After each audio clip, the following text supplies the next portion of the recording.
Bueno, y hoy finalmente la Comisión de Trabajo y Previsión Social del Senado va a analizar el informe final de la Comisión Técnica para la Reforma Previsional, la que se encuentra en una semana clave para su avance al interior del Congreso. Además, siguen generando iniciativas y además mucho debate el 6%. No se sabe todavía cuál es la fórmula perfecta. De eso y más queremos conversar de inmediato con Luis Cuello, diputado del Partido Comunista. ¿Cómo le va, diputado? ¿Qué tal? Diputado, ¿cómo está? Buen día, Davor, Agustina. Muchas gracias por la invitación. A ver, diputado, se ha hablado mucho sobre la reforma, que esta ya debiera ser su semana clave, esto en el Senado, que ojalá le llegara a la Cámara durante el mes de marzo. ¿Cómo ve usted las conversaciones? Ayer estuvieron reunidos con la ministra Jara. ¿Usted cree que esa luz verde se podría llegar a dar pese a la cantidad de debates que ya vamos a entrar a discutirlo con usted? Yo espero y tengo la expectativa que finalmente se llegue a un acuerdo y además también que se cumpla la palabra empeñada, porque acá existe un protocolo de acuerdo en el Senado que fija ciertos contenidos, ciertos criterios y también fija plazos. Yo espero, y también lo digo como presidente de la Comisión de Trabajo de la Cámara, poder debatir la reforma, el tercer trámite, ojalá la última semana de enero o antes, pero es importante que se cumplan los plazos.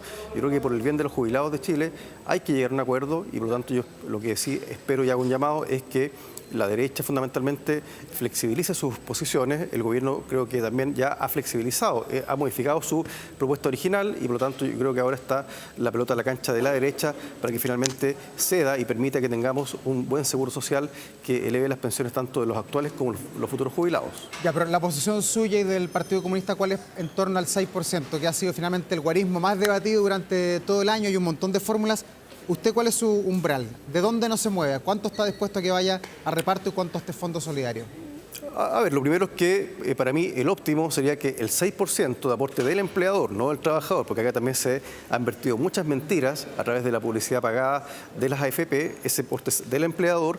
Para mí lo ideal, lo óptimo sería que fuera a aporte solidario. Sin embargo, como eso no ha sido posible, por cómo está configurado el Congreso, creo que la propuesta que ha hecho el gobierno de un 3% para ahorro individual y un 3% para solidaridad, que comprende, está incluido un 1% para suplir brecha de género, creo que es la fórmula óptima. Si la en fórmula estas es condiciones. distinta, diputado, ¿usted no la va a aprobar? ¿Su partido no la va a aprobar? ¿No van a apoyar al gobierno eventualmente, aunque la ministra Jara llegue a un acuerdo? No, es que nosotros confiamos en la ministra Jara, confiamos en la conducción que está haciendo este proceso y ciertamente el gobierno, el conjunto del gobierno tiene el objetivo de llegar a un acuerdo que produzca una reforma sustantiva, no un acuerdo que produzca una reforma que aumente las pensiones en 2.000 o 3.000 pesos. Eso sería inaceptable. Acá hay que ver los números. Entonces, cuando se va pensando en bajar aún más el aporte solidario, eso significa también, en definitiva, dejar sin nada o con muy poco a los actuales jubilados. Entonces, yo creo que ese es el parámetro.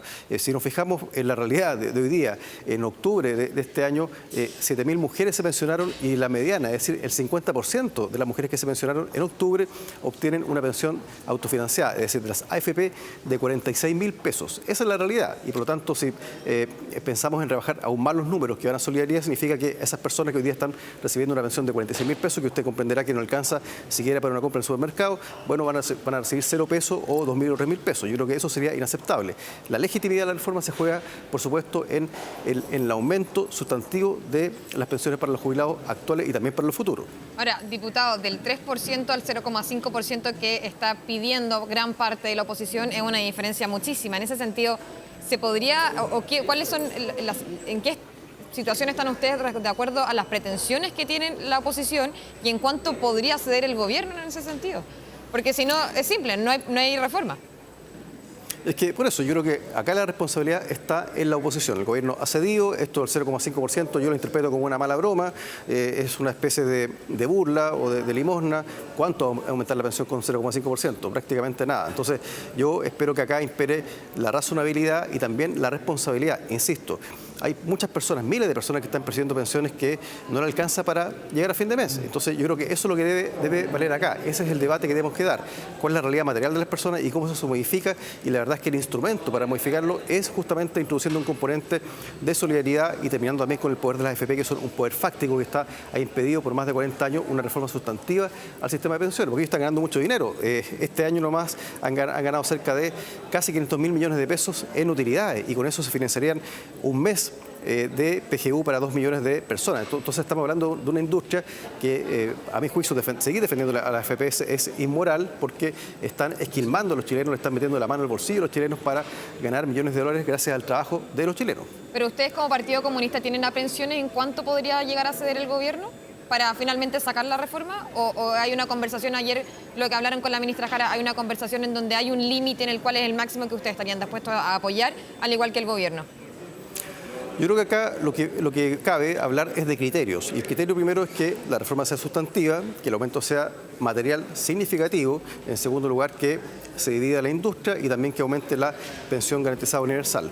Y esos 3 elementos son los que ordenan el debate y por lo tanto yo espero que, y además tengo confianza, en que el gobierno va a buscar un acuerdo que produzca una reforma de verdad, no una reforma que no produzca ningún efecto y que finalmente caiga en la ilegitimidad porque sea muy exiguo. Entonces yo creo que el punto está ahí, en los criterios para llegar a un acuerdo y por lo tanto yo espero ahora que la derecha sea responsable y tenga sentido también, sentido patriótico, que hasta ahora no lo ha tenido, para llegar a un acuerdo, porque esta es la oportunidad para llegar a un acuerdo.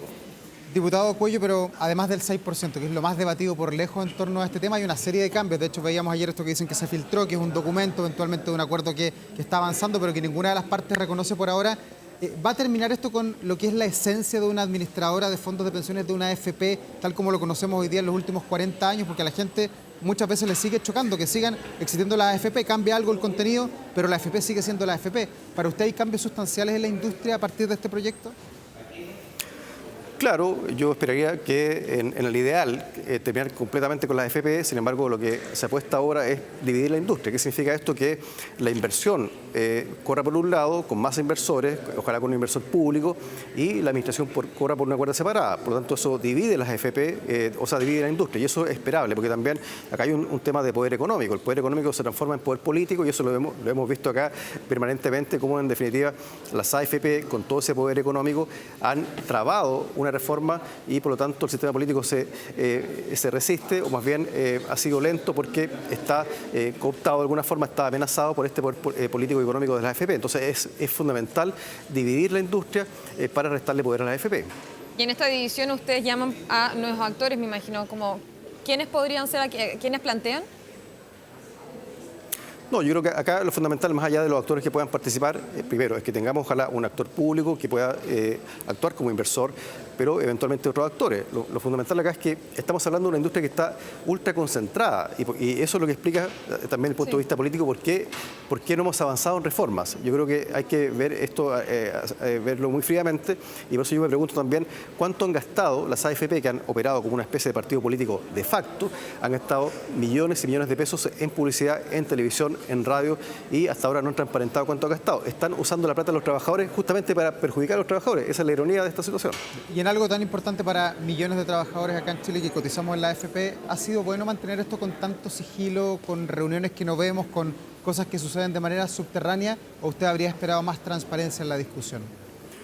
Yo creo que el proceso del debate ha sido transparente. Nosotros en la Comisión de Trabajo tuvimos hartos meses de debate. Pero hay cosas que no se ven, pues, diputado. Hay cosas que se han filtrado, reuniones que no se ven, comentarios que ha hecho el ministro Marcel y la ministra Jara de que estamos a punto de llegar a un acuerdo que uno no ve dónde ha sucedido. Algo pasa, no en la vida pública, sino que en el mundo privado. ¿Debería haber sido todo transparente? Yo insisto, yo creo que este proceso ha sido transparente, el gobierno ha puesto las cartas sobre la mesa, ha cedido cuando ha habido que ceder y finalmente la conversación se ha llevado en las comisiones, en el Parlamento, por supuesto que tener otras conversaciones con los partidos políticos, pero acá finalmente yo digo, la responsabilidad del bloqueo de esta reforma, que ya está de cumpleaños, ya cumplió 2 años, es justamente de la oposición, que hasta ahora no ha podido cortar el cordón umbilical que lo une con las AFP. Yo espero que ahora tenga una cierta flexibilidad y razonabilidad para finalmente llegar a un acuerdo. Sí, diputado, le quiero llevar a otra reforma que se estaría evaluándose y planteándose también en el Senado, que tiene que ver con la del sistema político. A ver, en gran medida, ¿cuál es la evaluación que usted realiza sobre este proyecto que fue ingresado, o esta reforma que fue ingresada por los senadores, apoyada de manera transversal, pero que en la Cámara ha traído varios puntitos o molestias? Primero, yo considero que las prioridades están un poco alteradas, porque hoy día estamos hablando de una necesidad acuciante, urgente como pensión, entonces me parece extraño que se ponga como prioridad una reforma al sistema político. En segundo lugar, respecto al contenido de esta reforma que fue presentada en el Senado, me parece muy deficiente. En definitiva, están planteando un umbral que permitiría subsidiar, o sea, que algunos partidos subsidien con sus votos a otro partido para elegir parlamentario. Eso es completamente antidemocrático. Incluso tan así es el proyecto que solamente aplica un mecanismo de corrección y un umbral para la Cámara de Diputados y no para el Senado. Entonces, creo que es una reforma que no tiene ninguna viabilidad y que más bien apunta a restringir la democracia. Yo creo que acá el debate tiene que hacerse en torno a cómo ensanchar la democracia, cómo abrir la democracia y no cerrarla, no restringirla. Y por lo tanto, yo creo que se ha planteado en términos muy equivocados el debate. Ciertamente hay fragmentación, también hay fenómenos que hay que atender. Por ejemplo, el traspaso de diputados que son elegidos por un partido, luego van a otro partido. Eso obviamente que hay que regularlo, pero en suma me parece que la reforma propuesta en el Senado es una mala reforma y no tiene viabilidad. Pero, diputado, en el tema del 5%, que es el umbral que se propone para que un diputado pueda ser electo por un partido, para que el partido finalmente tenga representación parlamentaria, ¿eso tiene que ver con un temor quizás del Partido Comunista de que eventualmente no van a sacar el 5% de los votos? Porque lo entendería si es que viene desde otro partido más pequeño, pero el Partido Comunista es un partido importante, pivotal además en la administración del gobierno. No tengo ningún temor. Lo que se trata acá es respetar ciertos principios en cualquier modificación al sistema político. Y ese principio es de la soberanía popular.